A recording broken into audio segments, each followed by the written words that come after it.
新會嘅綠美生態園，靚㗎。雖然要48蚊入場費，我都覺得值嘅。都係嗰句啦，嚟都嚟咗啦，做乜唔睇咧？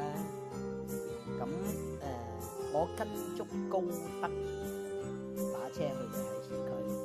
咁我坐巴士去到好似叫象山個站，搭10蚊到嘅滴滴上咗去，入到去售票處，跟住玩，去到5點幾6點鐘，太陽落山後我走，佢都就收完㗎啦，打唔到車返，所以要留意呢樣嘢，絕對要留意。仲有，如果你係跟高德可以踩單車或者電瓶車，要留神，好多斜坡上山。咁單車咁重嘅